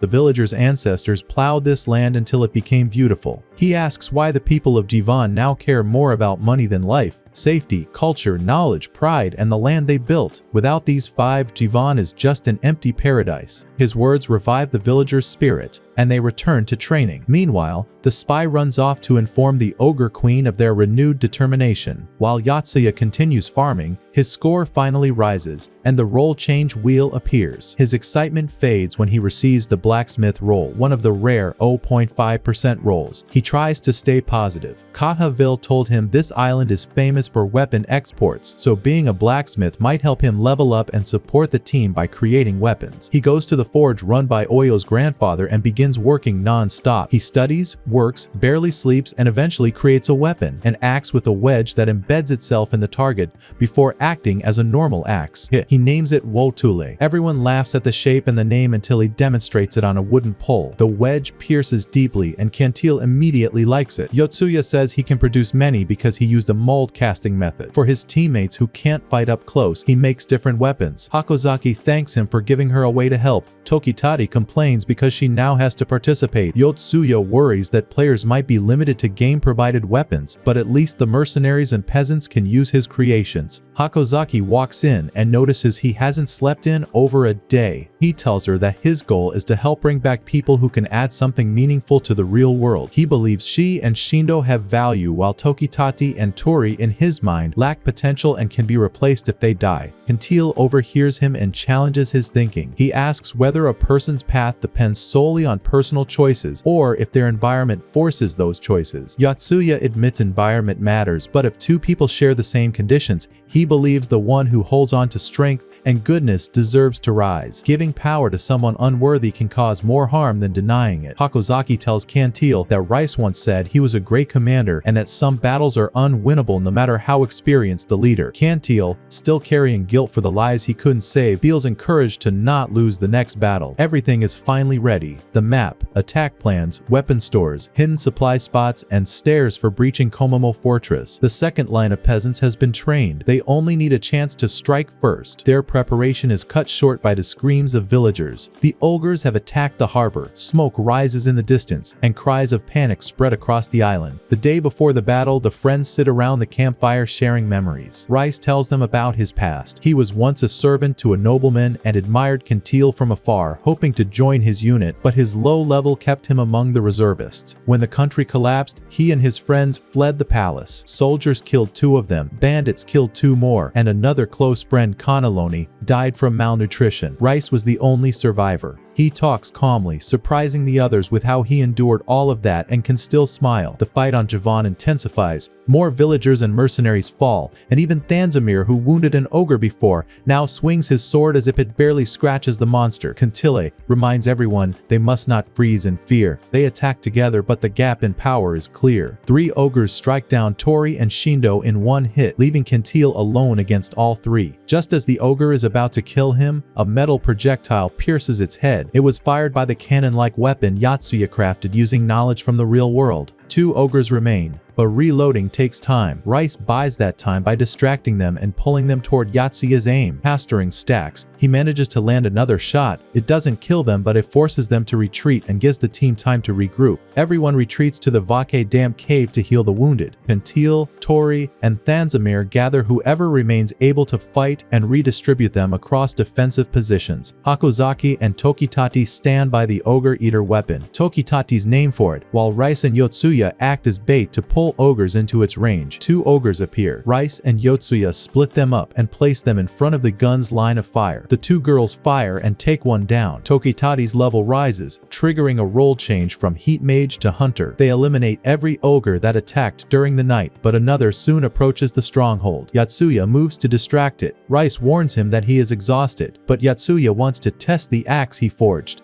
He lands a successful hit, embedding the wedge into the ogre's body, but he lacks the strength to drive it deeper. The ogre crushes him with one strike. The ogres begin throwing stones at the stronghold wall until an opening forms. Rice jumps in despite low stamina, but his sword cannot pierce the ogre. The ogre kills him. Yotsuya revives too late to save him. He rushes in, strikes the ogre through the head with the Watool, killing it, then lures the second ogre into a trap. It looks up and takes a bullet through its head from the ogre eater. The team gathers around Rice in his final moments. His wounds are beyond Yotsuya's healing. Rice jokes weakly that this is what happens when he fights instead of running. They tell him he wasn't weak or cowardly, and that fighting beside Kantile made him a hero. Kantile later hears of his death and grieves. Out of the 5 ogres that attacked the stronghold, all are dead. Only 5 more remain besides the queen. Yotsuya decides to move to the Vake Dam cave to protect the dancers, since the success of the mission depends on presenting the Javan Pavo at the festival. The team debates whether to go directly to the cave or retrieve ammunition first. Before leaving, they bow beside Rice's body. They now fully understand that these are real people making real sacrifices, something Tori still doesn't grasp. Kantile and Shindo discuss why the queen ogre is missing. Shindo believes the queen's target is the ship carrying the children and elderly villagers who cannot fight. They go to check and discover she is right. The ogre queen went after the ship to kill the children in revenge for the villagers killing her own. This creates a moral question. These ogres want food to survive, just as humans do. The villagers originally made a pact to feed them Javan Pavo. But when the ogres multiplied, the villagers knew the Pavo wouldn't be enough, and the ogres would turn back to eating humans. So, the villagers broke the pact and hired mercenaries to kill the ogre's children first. Humans believe they can dominate the world, relying on their intelligence. Even the ogres know humans are smarter, yet that intelligence never made humans aware of how weak they truly are. The battle between Kantile, Shindo, and the ogre queen begins. She is far stronger than her sons. Kantile and Shindo try to land blows, but nothing affects her. When she manages to corner Shindo, Kantile distracts her, forcing her to follow him instead. Shindo uses magic to divert the queen's attention, while Kantile hides among the ruined huts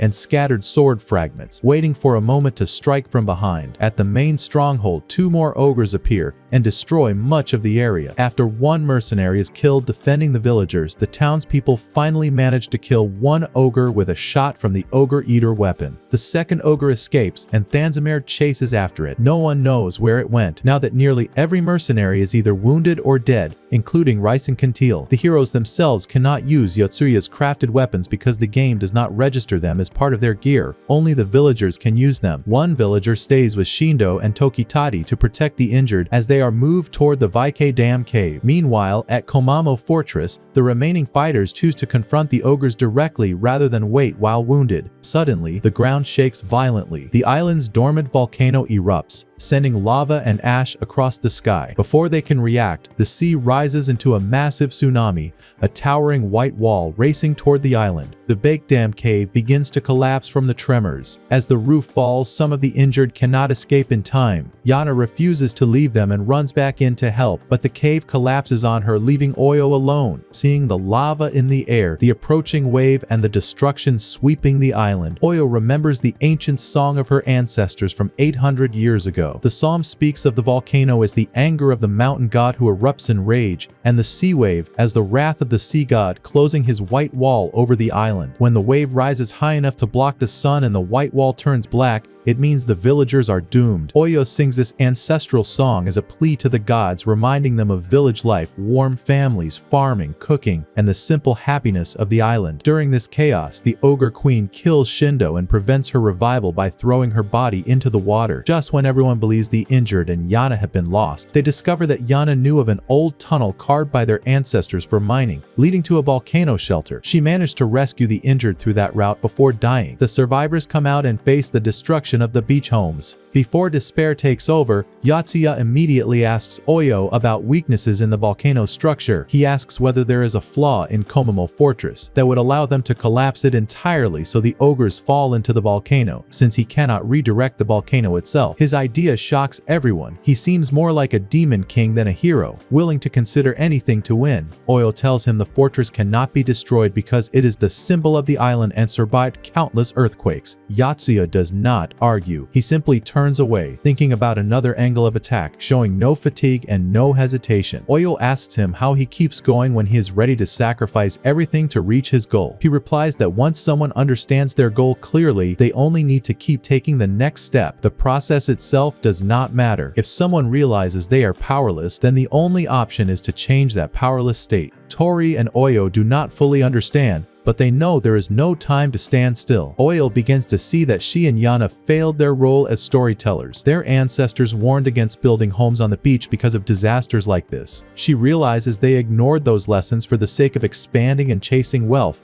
and now they are paying the price. But she remembers Yotsuya's words, which reignite a sense of resolve in her. Even if the houses fall, they must rebuild stronger ones. Even if the fields are washed away, they must plant again on higher ground. How? The people of Javan have always worked despite hardship. They did not wage wars to take from others. They built their own paradise through slow, steady effort. Their culture was formed through countless rises and falls. They cannot surrender now. As flames rise and ash falls, a dark shape moves. A massive black dragon emerges from the erupting volcano, a living embodiment of destruction. It rises from the fire like the appearance of death itself. Now, the real nightmare begins. Amid the volcanic flames and the flooding seawater, the Ogre Queen sits in the chaos, remembering her painful past, trapped in a cage on an ancient ship with her sons before escaping to Javan. While Yotsuya sees the dragon hovering in the burning sky, he tries to focus on eliminating the ogres first. The only possible battlefield is the castle. He considers two approaches. He can attack the ogres on the high-ceilinged second floor, gaining surprise but giving them room to move, or lure them into the low-ceilinged corridor, which limits their movement but increases the risk of being trapped. Yotsuya tries three ideas. First, he tries to lure them off the balcony and push them into the volcano, but it fails because the ogres are avoiding falling volcanic debris. Second, he tries using villagers as distractions, but the ogres kill them and even bite off Tori's foot. Yotsuya is nearly eaten too. Then he sees a young female ogre clinging to the back of one of them. He realizes the ogres are protecting a future queen. One female ogre can give birth to 100 ghouls, and only a few of them will be female. If those few each produce more, the population will explode. Yotsuya asks Oyo to speak the only ogre language phrase she knows, a joke she learned from an old book. Her ridiculous sentence distracts the ogres. Tori, injured but able to fight, attacks with his spear. Yotsuya pushes a cart filled with lava at them. Tori kills one ogre, and Yotsuya burns the other with the lava and grabs the ogre child before escaping. Out at sea, the ogre queen reaches the ship carrying the village children. Thansamir confronts her with his massive sword. She fears him, knowing one hit could kill her, but she only needs one chance to finish him. During the violent rocking of the ship, she leaps at him and disarms him.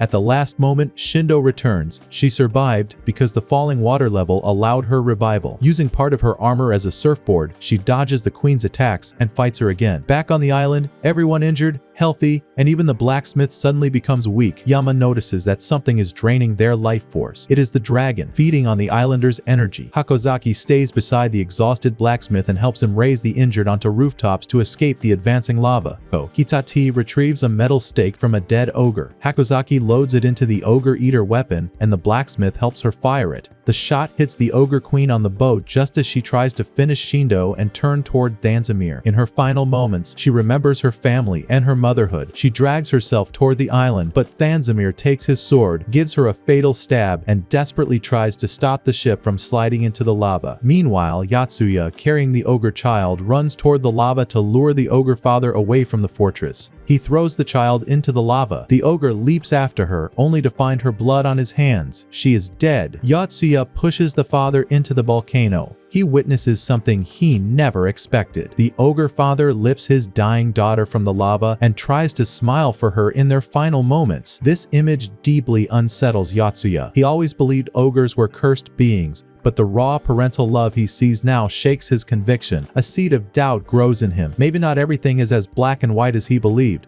Maybe even monsters carry something human inside them. As Thanzamir struggles to stop the ship from reaching the lava, he feels the heat closing in. He remembers why he once left the island, the narrow relationships, the lack of curiosity, the refusal of the older generations to learn. He always felt suffocated, believing that beyond the sea, there was a world where he could test his abilities. He became a mercenary, fighting for countries, friends, and family. But now, in the moment of truth, he uses his last strength to save the people he once abandoned. Tori and Yotsuya return to the island and meet the captain, who has a strange red symbol behind him. Yotsuya continues searching for a way to expel the dragon that is draining the island's life energy. The dragon appears before them, and Tori charges at it, but it instantly drains him and kills him. Yotsuya flees, realizing he must remove the islanders before fighting the dragon, but he first wants to secure the island. He encounters the captain again, lifts him, and runs. But the captain reveals that he isn't the captain. He is Raji, the dragon sorcerer who summoned Darsoid. Yotsuya becomes furious, realizing Raji was also the one who brought the ogres to the island.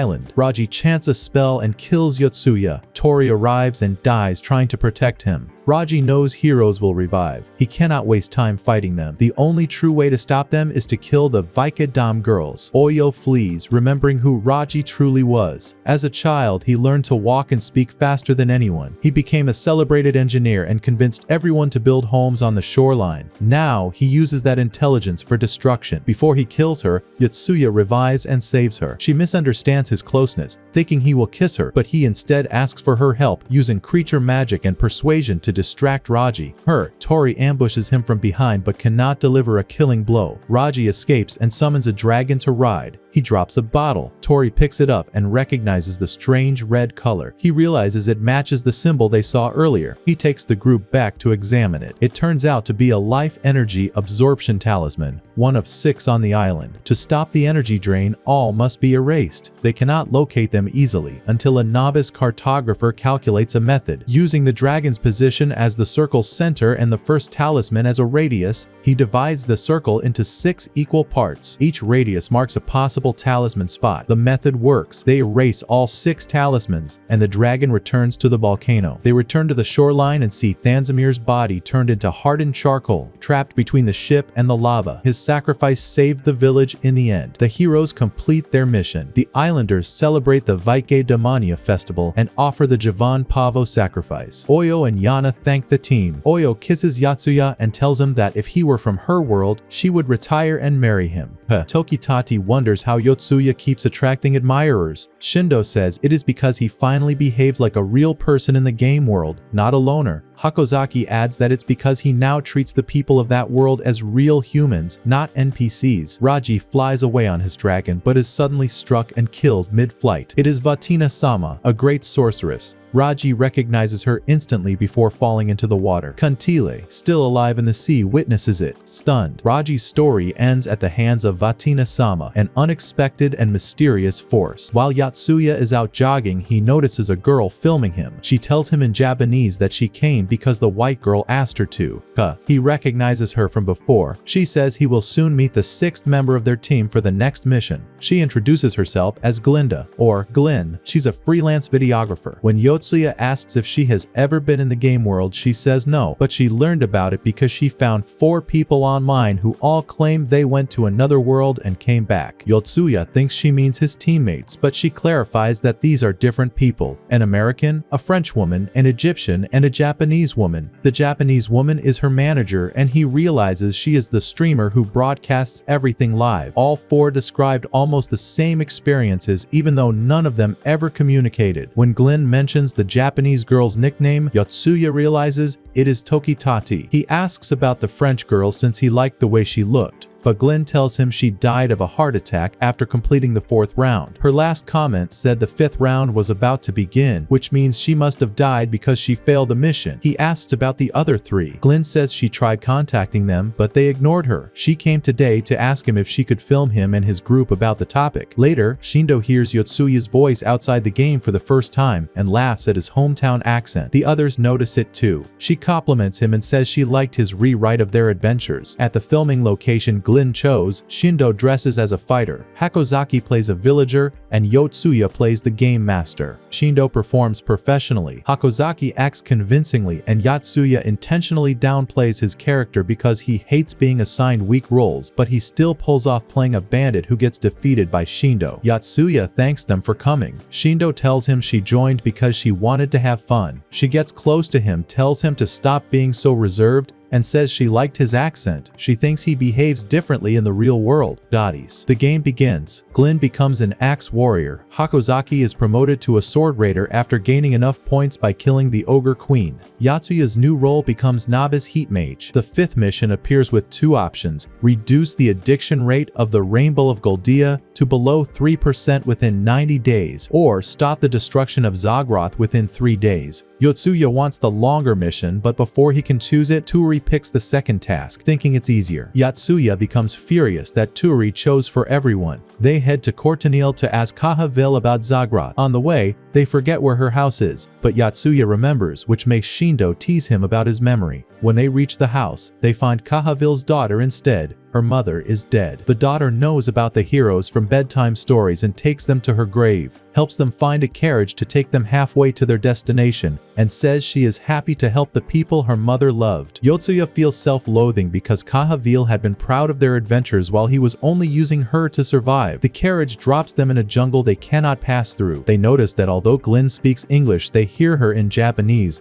meaning the game automatically translates voices. An ogre appears. Tori rushes in and dies instantly. Yotsuya and Shindo try fighting it, but can't defeat it. They wonder why ghouls are usually weak, but this one is much stronger. Before the ogre kills Tokitati and Hakozaki, who hit immediately, Glyn appears and kills it in 1 hit. Yotsuya checks it with his chef ability and sees it as level D instead of the usual level F. They sense someone hiding nearby and follow the trail to an old cemetery with a small house behind it. Inside is a frightened child. Glyn thinks she'll scare her, so Hakozaki approaches. The child calms down when she recognizes the heroes. They ask why she hid. She says she thought they were from the village. When they ask where the village is, she points to a huge rock formation like Devil's Tower with a settlement on top. Yotsuya tries asking her to guide them, but Glyn answers for her, saying the girl already ran from them when she thought they were villagers, so she definitely won't guide strangers to the village. The girl leaves to gather fruit alone in the forest. They feel sorry for her. Glyn prepares to kill a nearby noise until the child suddenly calls out, "Father!" revealing that the person hiding is her parent. The team hesitates, unsure whether to kill or spare the man with a worm emerging from his head. Yotsuya tells them he once read about a parasite called the wire worm, which infects the brains of living creatures and takes control of them. It can't be killed by cutting or crushing, only by burning it together with its host. The girl panics when she hears the word burning, but Yotsuya explains that her father has been dead ever since the parasite took over. The worm attacks them using her father's body. Glyn tries to cut the worm but can't, so Yotsuya cuts off the entire head and tells Tokitati to burn it before it spreads. The sight triggers one of Glyn's childhood memories about her own father, who resembled this man, either a drunk who destroyed himself or someone suffering from a brain illness. When the girl, Jiz P, sees her father burning, she collapses and they carry her home. Yotsuya scolds Hakozaki for failing to hit the parasite with her sword. She says she tried but froze, feeling guilty, and asks how he stayed calm. Quote. Glenn defends her, saying that even if the parasite controlled him, he still looked human, and killing something that resembles a human isn't easy for everyone. Yotsuya, already burdened by guilt from burning a man alive earlier, tells Hakozaki to leave the killing to him. She breaks down, saying it's unfair that everyone but her is forced to carry guilt. Glenn comforts her, saying corpses depress her too, and that life is full of things she can do. She shouldn't obsess over what she can't. Jiz P decides she will now guide the team and takes them through a mountain passage by boat, leading to a limestone tunnel filled with vampire bats. Tori charges ahead to gain experience by killing them. Jiz P explains why she and her father left the village. Monsters were increasing, the harvest kept shrinking, and the village could no longer support everyone. The village elder began selecting the oldest or least productive people to send out on what he called the Journey of Hope, but villagers secretly called it the Journey of Death. They were sent away to reduce the number of mouths to feed. After her father and the young man who went with him were sent away, her mother became bedridden. Jiz P and her brother didn't know what to do, so she left the village to bring her father back. She eventually found his hut. When she told him she had come to take him home, he refused, saying he couldn't break the rules and feared she would be executed for leaving without permission. She refused to return without him. He told her to stay while he went to speak to the elder. When he didn't return, she assumed he failed and had been executed. The villagers, she thought, would come next to take her for punishment, but instead, he returned with the parasite. Hakozaki asks about the young man who left with him. Jiz P says she hasn't seen him, only hearing from her father that Dan went searching for new Aden and never came back.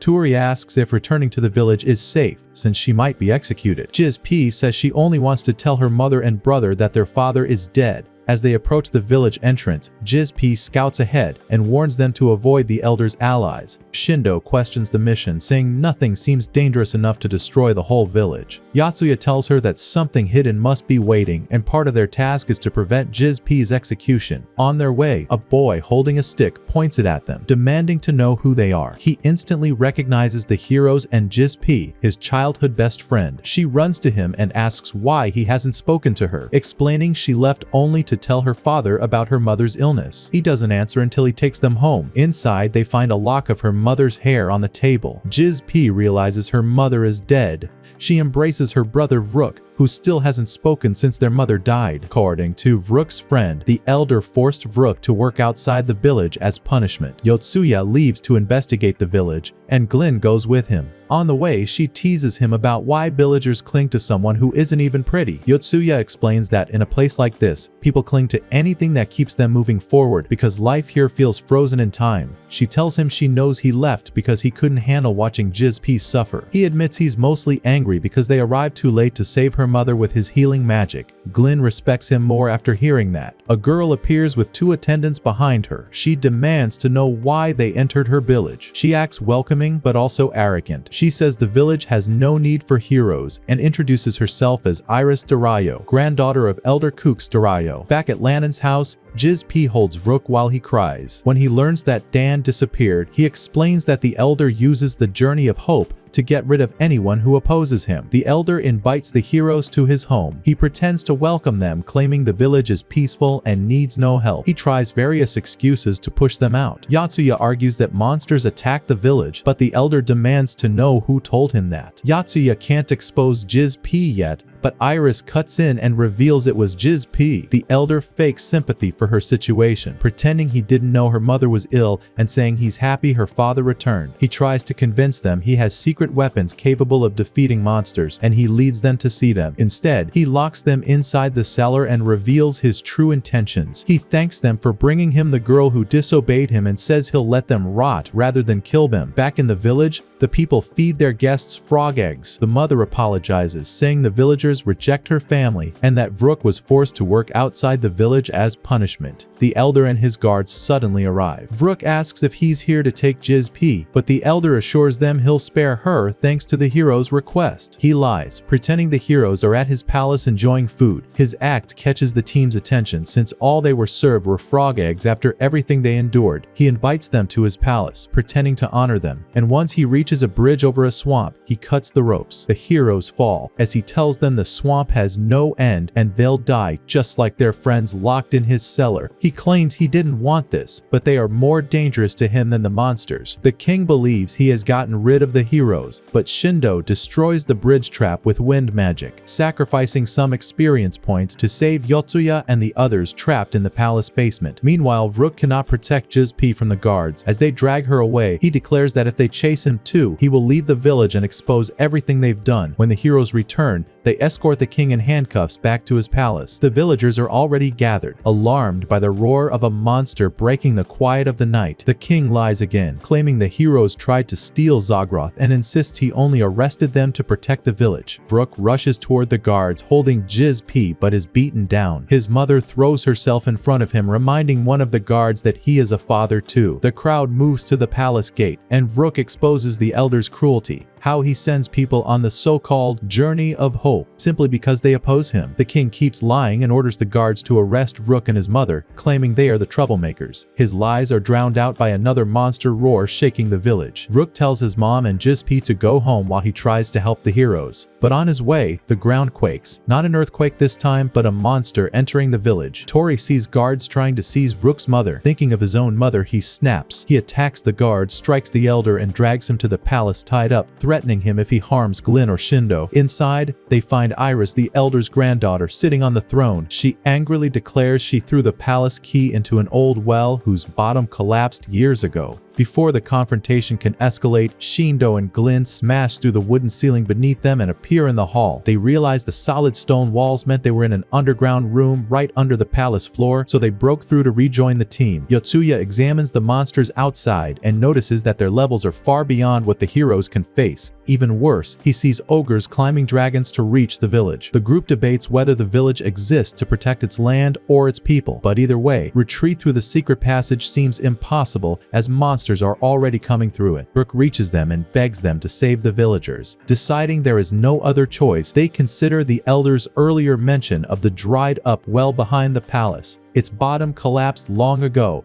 and no one knows how deep it goes. Hakozaki volunteers to jump first. Her armor is the strongest among them, and if she dies, they will at least know the path. Tori sets off to gather the villagers, only to find a dragon spraying a corrosive liquid that turns everything it touches to ash. Many villagers are already dead. Vrook reaches his ruined home and breaks down, but sees Jizp and Lannon alive. Jizp tells him their mother died protecting them. Vrook pushes aside his grief and helps them escape. Hakozaki jumps into the well and lands safely in a large cave. She calls up to the others, and they quickly build a rope ladder so the villagers can climb down. One by one, they descend to safety. The king and his granddaughter eventually follow, and the elder apologizes to Hakozaki for everything. She tells him that if he truly means it, he must help everyone coming down the ladder. Monsters reach the well opening. Hurry is about to fight, but Tokitati yanks him inside just in time. Yotsuya jumps in after them as the monsters flood the ruined village above. They escape into the underground cave system, but the mission isn't over. They now have to find shelter for the surviving villagers. The journey is long, and Iris grows tired. Tori, shifting from annoying to gentle as he often does, offers to carry her. Iris happily climbs on his back, and Tokitati teases him that after all his failed attempts to impress girls, at least one finally worked. While walking, they find a river with a man-made path beside it. Proof someone has crossed here recently, but the guide who originally pointed them toward the village had said there were no settlements here. That means the area might be full of monsters, so Yotsuya and Glynn go ahead to scout while the others guard the villagers. They discover a settlement of conical tents. Yotsuya considers attacking from a distance, but Glynn simply reminds him that people who fear mountains end up spending their whole lives hiding in holes. They enter the tents and find them empty, thinking they may use them as a temporary base, until a noise behind them makes them turn and prepare for a fight. Back at camp, Jizp explains that the man she called her father was not her real one. Hey, he adopted her long ago, and she accepted him fully as a parent. As she speaks, glowing eyes appear between the trees, monsters waiting for the perfect moment to attack. Glynn and Yotsuya turn around and find a group of people carrying spears and improvised weapons. They ask if the two of them are really the heroes. Meanwhile, on the other side, Tori notices a falling leaf and looks up to see a group of ogres ambushing them. Tokitati tries to shoot them with her bow but misses. Each hero draws their weapon and tells her to take the children and run. Hakozaki steps forward as a shield, and Shindo attacks behind her. After killing a few ogres, Shindo gains enough experience to be promoted to a sword-wielding raider warrior like Hakozaki, and she rushes in to finish the rest. While Tokitati is fleeing with the children and the king, an ogre appears in front of her. She tries to fight it with her wand but is too weak. At the last second, Glenn appears and kills the ogre, and Yotsuya arrives with Dan and Vrook after finishing the fight with Shindo. Tokitati has run far from them in panic. Vrook hugs his brother Dan after finally seeing him again. Everyone rests after the exhausting day. When the heroes learn that all the people who were sent on the journey of hope ended up living here, King Kuxdarayo pretends to be relieved they are safe, but the people of the settlement treat him with contempt. They ignore him, belittle him, and even mock him when he asks for food. Iris, his granddaughter, grows angry watching her grandfather be humiliated, but even he now understands that outside his palace, he is nothing but an old man. Dan tells Jiz-P about her mother's death, but he does not let her finish her story. He explains why he never returned to the village. When he passed by this settlement and found they had no food, he stayed to hunt for them, as he was the best hunter in the village. Everyone assumes their mission is complete, but Yotsuya doesn't believe it. After seeing monsters from different species cooperating to attack the village, he is convinced someone is guiding them to wipe out humans.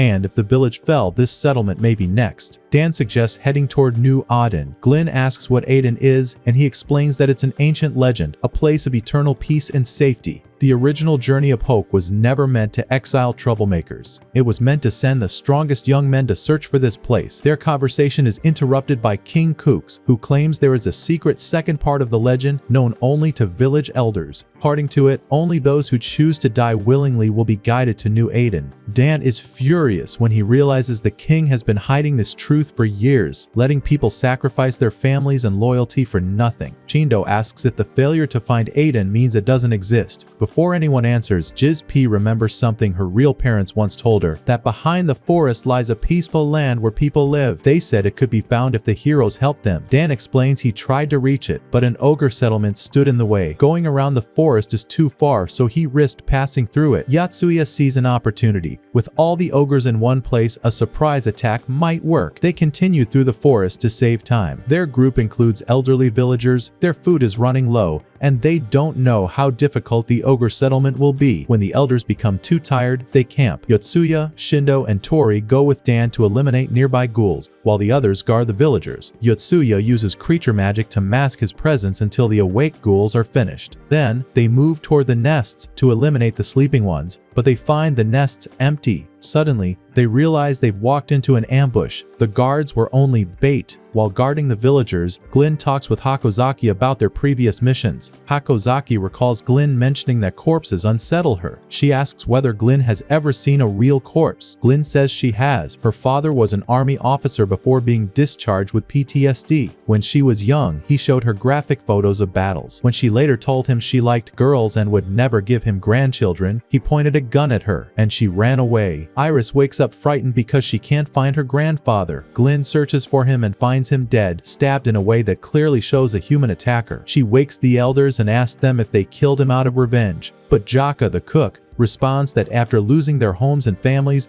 they had no strength left for anything, let alone killing the elder. After Yotsuya's group finishes the ambush and returns, they bring the villagers back to the settlement to rest and plan their next move. They also try to find who killed King Kux. Glenn observes that the only person with access to a sharp object is the cook, Jaka. Dan tries to defend him, saying anyone could have taken his knife, but Glenn points out that Jaka accidentally confessed when he reacted to learning the king had been stabbed, even though she had not yet revealed how the king died. With no other suspects, they restrain him and place him alone in a tent. Later, Tori enters the tent to check on him, only to find Jaka dead. Standing beside the body is the little girl, holding a knife. Before Tori can react, he sees the same parasitic worm that infected Jiz-P's father emerging from the child's head. The parasite has killed her. The parasite inside Jiz-P's head controls the child's body and attacks Tori. Everyone expects Yotsuya to step forward and kill her, but they are shocked when Tori does it himself. He kills the little girl he had played with and carried on his back, unable to let the parasite take her further. At her funeral, everyone is heartbroken. they begin to notice that all the normal people feel sick and drained, the same symptoms they saw in Javan. This makes them suspect that the sorcerer Raji, who escaped, may have come here and is using life absorption magic again. Shindo tries to ease Tori's guilt. She tells him that everyone is feeling this weakness, even Yotsuya, who only acts calm to stay focused. She reminds Tori of his brother and that he must finish the mission so they can all return safely to the real world. She promises that after they return, they will all go to the beach together. They try to get Jizpi to remember the location of Aden that her parents once told her about. She says it is east of the forest, a place Dan has never visited. Yotsuya is reluctant to head in blindly, especially if Raji may be nearby using life-draining magic and summoning dragons. Before they can decide, a group of ogres and kobolds attack. Dan and Hakozaki lead the villagers away while the others fight. They manage to kill the ogres, but the high-level kobold nearly kills Yotsuya. Everyone runs, but Lanan falls from a tree and hits his head. Tokitati reaches him and tries to drag him away while Hakozaki shields them. They defeat the kobold, but then a troll appears, grabs Shindo and Hakozaki and escapes. Tori charges after it and Yotsuya can't stop him. Meanwhile, Kantil,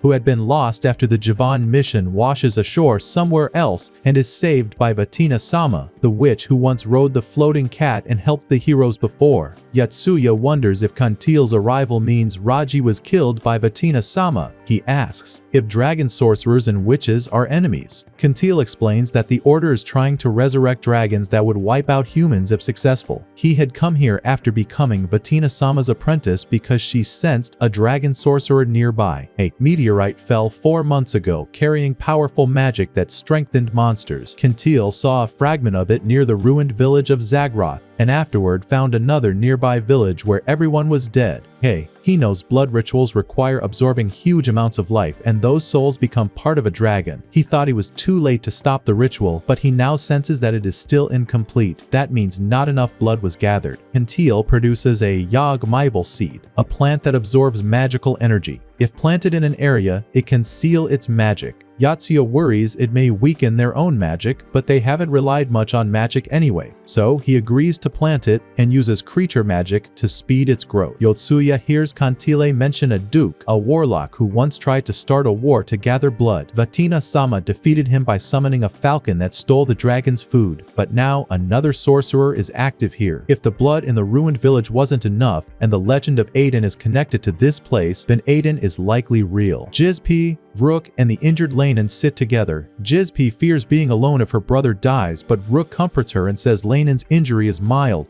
After planting the Yod-Maibel seed, Yotsuya, Tori, and Tokitati track the troll. Chaos from the ogre attacks has torn a path through the forest, making it easy to follow. They find the troll outside the forest. Tori rushes in and dies again, and Tokitati shoots it in one eye. Yotsuya urges her to shoot the other, but she misses repeatedly until the troll kills her. As it turns toward Yotsuya, Tori revives, leaps onto its back, slices open its stomach, and pulls the two girls out. Yotsuya believes Aden must be above the nearby waterfall. He plants another Yog-Maibel seed and grows it upward so they can climb, but they find nothing at the top. Then, Yotsuya remembers the village elder's words, those who reach Aden must be willing to choose death. He realizes Aden isn't above the waterfall, it is below it. The others try to stop him, knowing he will drown if he dies in the water, but he tells them to handle the rest and jumps. The depth is terrifying, and he almost gives up when the current suddenly shifts and pulls him upward into a huge underwater cavity. Inside is a hidden city filled with houses and children. Yotsuya asks an old man how many people live here, and he answers that today they became 321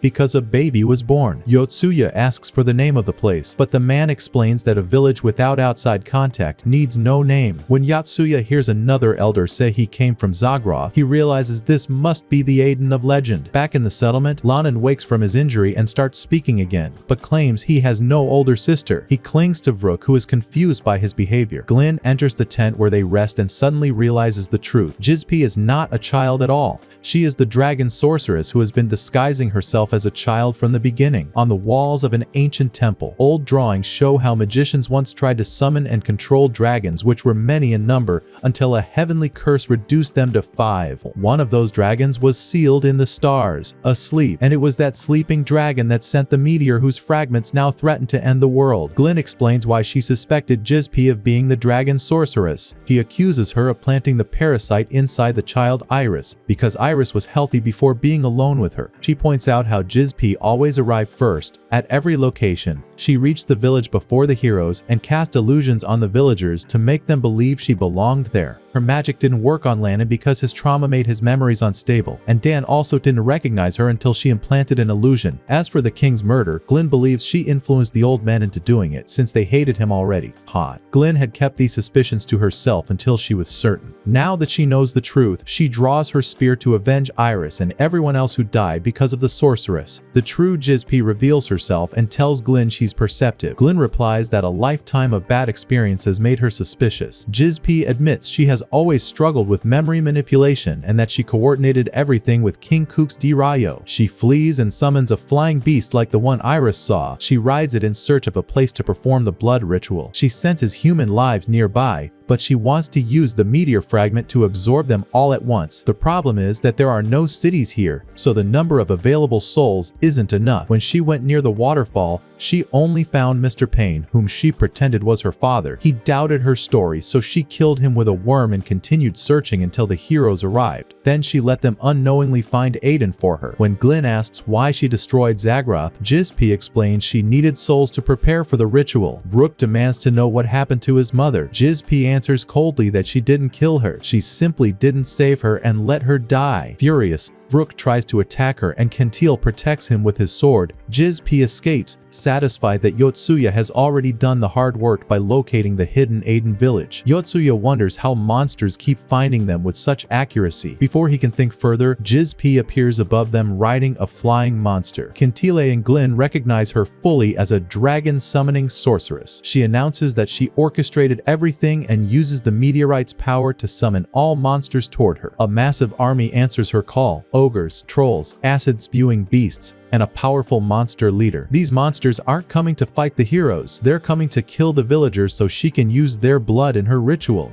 Boosted by the meteorite, the monsters become even stronger. Jizp declares that she will use the meteor's power to summon the great dragon sooner. Realizing they cannot win in a direct fight, Yotsuya asks Kantel where the magic circle is located so he can destroy it. Kantil scans the field and realizes something. The stone monsters haven't moved since the start. Before he can explain more, Jizp hits him with a projectile. With his last breath, he tells Yotsuya that the magic circle is carved on the backs of the stone monsters. The heroes shift their focus, but when Jizp notices it, she sends the rest of her monsters to protect the stones. Yotsuya knows he has to target the source and charges directly at her. He draws the rock's energy into himself, uses creature magic to disrupt it, and grabs a branch from the Yogmaibel seed to cancel her spells. She blocks his attacks with her aura, but Yotsuya manages to scratch her slightly. She mocks him for such a small wound, but this is exactly what he needed. He presses closer and forces a Yogmaibel seed into her wound, then uses creature magic to make it grow inside her veins. The plant cancels her magic and expands inside her, slowly killing her. Slowly. With her magic weakened, Kantil orders the others to erase the spells from the stone monsters. They eliminate most of the remaining monsters, and Tori kills the largest one in revenge for Iris. The meteorite's power becomes unstable, overflowing with mana that normal humans can't withstand. Yotsuya collapses. When he wakes, Jizp is still alive, trapped inside the tree that grew from the seed. They ask him what to do, and he says the answer is obvious. She must be killed. Hakozaki begs him not to kill again, and Glenn tells him to leave the matter to this world's people instead of carrying all killing himself. Vrook asks whether Jizp manipulated not just his memories, but his feelings as well. Instead of answering, the sorceress kills herself with her own magic and burns away, declaring that she only needs the love of her dragon god. Batina-sama appears, shatters the meteorite, and orders Kantil to collect the fragments so the dragon cannot revive again. The meteor's collapse creates a hole in the mountain above the hidden Aden city. The villagers take refuge there, and the people of Aden welcome them warmly as if they were long-lost relatives. Yotsuya tells them to name the town Zagroth. The mission is completed. The game master appears and tells Glenn she may ask one question. She asks how the dragon will appear in the human world. He answers that the gap between the worlds is expanding, and once the dragon can fit through it, it will enter their world. The heroes return home. After school, Yotsuya prepares to leave when Tori approaches and invites him somewhere. But Yotsuya responds coldly that he has work to do. The others return to their everyday lives, talking about how Yotsuya pretends he has changed to honor his promise to Shindo, even though he still struggles to show it. The victory is not the end. The widening gap signals the return of the great dragon.